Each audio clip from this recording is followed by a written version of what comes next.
কি লাগবে এটা কোন আর নালে তো জান তো জান আমি কিন্তু দোকান বন্ধ করুম জান। আচ্ছা আচ্ছা ঠিক আছে, আমি আর কথা বাড়াচ্ছি না।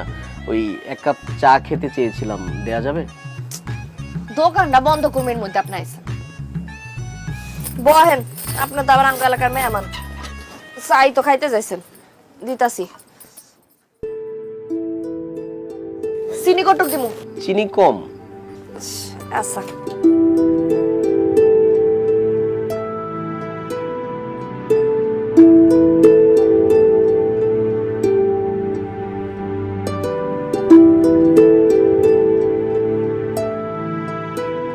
Wow, fantastic, nice, excellent, just অসম।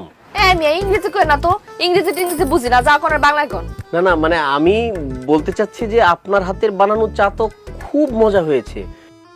আপনি এত ভালো চা বানান, আপনার এই প্রতিভাকে আপনি গ্রামে বসে কেন নষ্ট করছেন? গ্রামে পড়ে থাকবো না তো কি করুম? আপনি আমার সাথে ঢাকায় চলেন, আমার একটা বড় রেস্টুরেন্ট আছে, আপনি ওখানে চা বানাবেন। আপনি গ্রামে থেকে যা ইনকাম করেন আমি তার চেয়ে বেশি দিব। এই ধরেন মাসে 40,000 টাকা দিব আপনাকে বেতন। না না, আমি কোনো জায়গায় যাবো না, আমি গ্রামের মধ্যে এই দোকানে ভালো আছি। কি বলেন? এই টং দোকান দিয়ে আপনি গ্রামে ভালো আছেন? ও বুঝেছি বুঝেছি, টাকাটা কম হয়ে গেছে।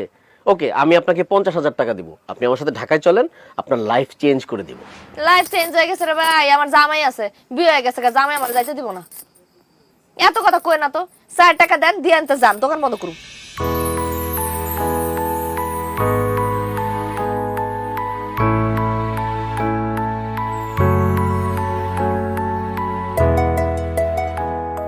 চায়ের দাম হইল 5 টাকা, আপনি আমারে 1 2 3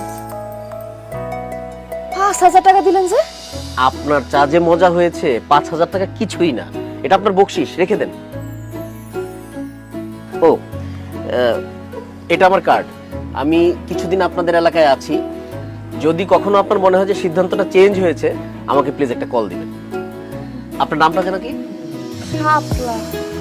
আপনার মতো ঠিক সুন্দর একটা নাম।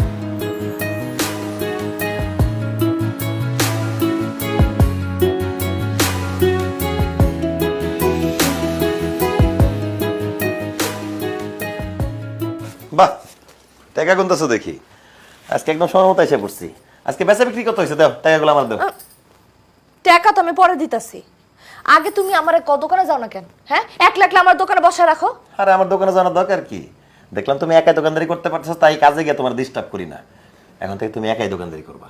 ও, আমি একলা দোকানদারি করবো আর তুমি কি করবা? আমি কি করবো না করবো সেটা তোমারে বলতে হবে। আজকের বিক্রি কত টাকা হয়েছে